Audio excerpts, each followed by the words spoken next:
The horror genre is one which forever loves to keep its audience on their toes, to zig when we think it will zag, to veer left when we're adamant things were heading right.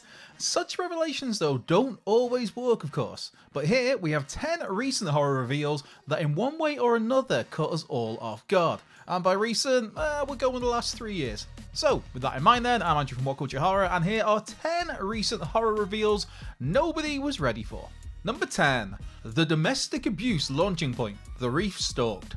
Unfortunately, the REEF Stalked failed on so many levels to match its excellent predecessor, and one thing that caught many off guard was the film's initial launching point. As Stalked opens, sisters Kath and Nick and their pals Jodie and Lisa enjoy a dive just off their local coastline. All is well until Kath's husband Greg turns up to take her home. Immediately, Greg is an aggressive, controlling figure, with Kath sheepishly getting in the car in order to not cause even more of a scene. That night, Nick receives a troubling text message from his sister, but by the time she makes it to Kath's house, she finds a stunned Greg sat at the kitchen counter and tragically finds Kath's corpse in the bathtub where she'd been drowned by her partner. The REEF Stalk then jumps ahead 9 months, where Nick returns from a prolonged vacation to reunite with her friends and younger sister Annie and embark on a trip out into the ocean, where they are tormented by a great white shark. Number 9. Mother's Milk, Barbarian. In the fantastic Barbarian, Georgina Campbell's Tess is our in to the story, arriving at a rental property that's apparently been double booked. There, Tess finds Keith, the way too nice other person who has apparently been booked in at this house. When Keith discovers a secret door which leads to an underground passage, his attempts to entice Tess down to join him aren't exactly met all that positively, as questions loom large over Keith's actual intentions. Of course, Keith really was just a nice fella, but unfortunately he had his head smashed by a deformed figure known as the Mother. From there, Barbarian switches focus somewhat, with the owner of the house, Justin Long's AJ, visiting several weeks later, having his own encounter with Mother and finding Tess held hostage by this eerie presence. The kicker here is the Mother merely wants to look after Tess and now AJ as if they were her own children, as shown by a stomach-turning scene where Tess drinks the breast milk of Mother, a scene that audiences very much were not ready for. Number 8. The unsatisfactory final act reveal, Scream 6. Sometimes you won't be ready for a horror reveal due to how much it rocks you to your very core, while other times you won't be ready for such a reveal because of how, well, naff it all feels. And unfortunately, the latter was very much the case with Scream 6 when it came to unmasking its trio of killers. Not only was it shocking to see 3 ghost faces for the first time in the franchise, well, technically 5 ghost faces if you include the opening sequence, but it was shocking in an entirely different way to have it revealed that these trio of killers were Detective Wayne Bailey, his daughter Quinn, and son Ethan, who were in fact the family of Jack Quaid's Richie Curse of the prior movie. Scream 3 often gets flagged for having its killer reveal be Sidney Prescott's long-lost half-brother, and Scream 6 similarly disappointed with its explanation that these ghost faces were secretly the pissed-off family of a douchebag Richie. This was a reveal that a good chunk of the audience weren't ready for, mainly because it just brought a crashing halt to what had been an otherwise fun entry in the franchise up until that point. Number 7. Madison was still alive, Influencer. With a clear message about social media and the never-ending quest for likes, Curtis David Harder's Influencer initially focuses on Madison, an influencer who's all smiles as she looks for online engagement and to please her sponsors while vacationing in Thailand. However, the depressing reality is that Madison's bored, she misses her boyfriend Ryan, and she spends most of her day stuck in an admittedly lavish hotel room. That is until Madison is befriended by the outgoing CW. One of the pair's adventures has them take a boat out to a remote island where CW ultimately abandons Madison and takes over her life. The social media sensation is left to die barely 20 minutes into this film, and from there the attention switches to CW doing the same to another influencer and then eventually killing Madison's boyfriend Ryan. As the film closes, CW heads back out to the island to dump Madison's boyfriend's body, only to shockingly realise that Madison is somehow still alive nearly 4 weeks after being left to die. This brilliant reveal is followed by Madison then turning the table, stealing CW's boat, and leaving her to die on this remote island. Number 6. Spiritual sequel is an actual sequel, The Craft Legacy. The The Craft Legacy was billed as a spiritual sequel to Andrew Fleming's 1996 Craft movie, but by the time Legacy rolled to a close, this spiritual sequel was very much a full-on bona fide sequel to The Craft. Going into Legacy, the spotlight is on new girl Lily, who arrives in town and proves to be the perfect person to join witches Frankie, Lutz and Tabby to form a coven. Of course, this absolutely follows a similar pattern to the 1996 Craft film, which led to some presuming Legacy would merely be a rehash of that initial concept.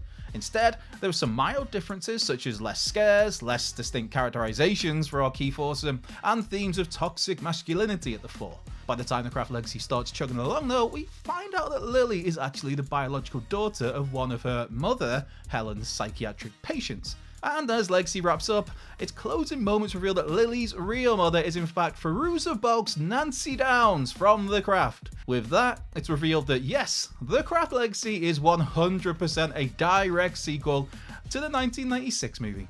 Number 5. Corey is the main villainous focus. Halloween Ends. Yes, the final leg of David Gordon Green's Halloween trilogy attempted to tell a message of how one act of evil can scar a whole town and how one unfortunate accident can tarnish someone's entire future. The problem is, Halloween Ends did this by placing Michael Myers on the sidelines. And for the passionate Halloween fanbase, nobody puts Michael in the corner. Billed as the final showdown between Michael Myers and Laurie Strode, many were massively frustrated that while, yes, we did get the conclusion of the Michael versus Laurie war, it was held off on until the film's final 15 minutes. Halloween Ends didn't involve some twist reveal that irked its audience per se, but more the disappointing reveal was when it became abundantly clear that the heavy lifting of this movie was being done by Rohan Campbell's Corey Cunningham. Rohan Campbell was on fine form as the bully, beaten down figure who was forever branded for an instant largely out of his control, but the downward spiral of Corey was not what franchise fans were expecting to see. Number 4. It was an intentional suicide mission. MAKO. As MAKO opens, documentary filmmaker Rana gets the 2017 Academy Awards treatment, as in her film is accidentally named the winner of a prestigious award, when in reality it was her filmmaker husband's documentary that was the actual winner. Adding more to Rana's embarrassment, she trips over on her way back to her seat, becoming a laughingstock in her native Egypt and beyond. Desperate to find a subject matter that can repair her reputation, Rana and her crew decide to explore the Salem Express, which is a very real passenger ship that resides at the bottom of the Red Sea after sinking in 1991, and to this day it houses the corpses of some of those who were trapped in the vessel. The dive to the Salem Express puts our central group up against Mako sharks, in addition to their own dwindling mental states. And by the time all is said and done, Rana is the only survivor of this expedition. Towards Mako's close though, we get the reveal that Garam, as in the lady who'd suggested the Salem Express dive in the first place, lost her parents in that Salem sinking. Garam's motivation here? She simply wanted to die and be reunited with her family, in turn costing the lives of so many others. Number 3. The VERA double fake-out. Superhost. The brilliant Superhost is largely a three-pronged affair centered around travel bloggers Claire and Teddy and the titular Superhost, Rebecca, played by a phenomenal Gracie Gillam. Our travelers visit various locales and do online reviews, and Rebecca's luxurious remote rental property is next on their to-do list. From the get-go here, it's made fully clear that Rebecca is the villain of the piece, so there's no particular twist reveal in that regard. The reveal that does come as a surprise though involves the ever-magnificent Barbara Crampton as Vera, another Superhost who Claire and Teddy have given a particularly negative review to. Vera arrives at Rebecca's rental and throws a rock at a window due to her anger at Claire and Teddy. From there, Rebecca scares Vera off, and that's that. Well, until we meet up with a tied to a tree Vera about 15 minutes later. Here we see Rebecca stab Vera as a way to assist her new friends. And while the bloggers are left disgusted, it's soon shown to have all been a ruse, with Rebecca and Vera on the same page as this is a prank done as a way to teach Claire and Teddy a lesson about negatively impacting someone's livelihood. While that in itself is a fake out, it's immediately followed by another fake out as Rebecca fatally stabs a knife through Vera's face after Teddy dares to ask Rebecca a question. Number 2. The utter bleakness. Speak no evil. Is there any more soul-crushing reveal than one that reveals evil has won out? No, not really.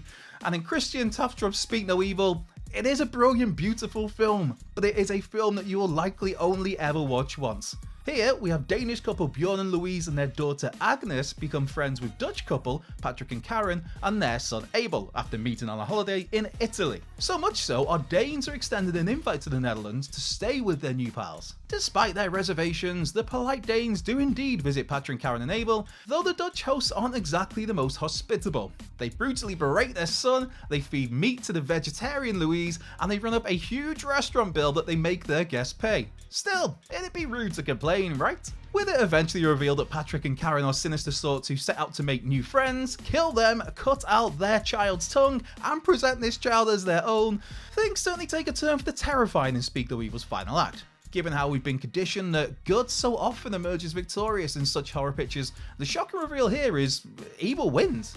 That realization kicks in when young Agnes has her tongue yanked out and Bjorn and Louise are stripped naked and stoned to death. Seriously, this is a grim film, but it's so well made. Number 1. The Mutilation of NICA, Chucky. Head into the small screen here, and man, has Don Mancini's Chucky TV series been a blast across its 2 seasons so far. Of course, one of the key components of Chucky is Fiona Jourif on phenomenal form as Nica Pierce. First introduced in 2013's Curse of Chucky, Nica had to battle everyone's favourite good guy doll through that film, through its Cult of Chucky follow-up, and now in this Chucky TV series. Unfortunately, Cult saw poor Nica possessed by Chucky, or Charles Lee Ray, and the TV show finds a Nica who has to share her body with this deranged serial killer. As a result of this, Nica likewise finds herself in a temperamental relationship with Charles's longtime on-off lover, Tiffany. In a shocking reveal in the season 1 finale, where Chucky and Tiffany are on the rocks, because he threatened to kill her several times, the audience find that Tiffany has amputated Nica's arms and legs. The logic here being, this would physically restrict Chucky as his spirit resides in Nica's body. Certainly a shocking way to end your first season. So that's our 10 recent horror reveals nobody was ready for. Be sure to like, subscribe, comment, share, turn those notification bells on, and come and give us a follow on Twitter, or X, at What Culture Horror. While you're there, you can find myself at Culture Left Peg, but most importantly, be sure to have the best possible day. Whether you're doing something or whether you're doing absolutely nothing, I hope it goes well for you. And if things aren't going so well, I really do hope they turn around as soon as possible. I've been Andrew Puller from What Culture Horror, and I'll catch you down the road.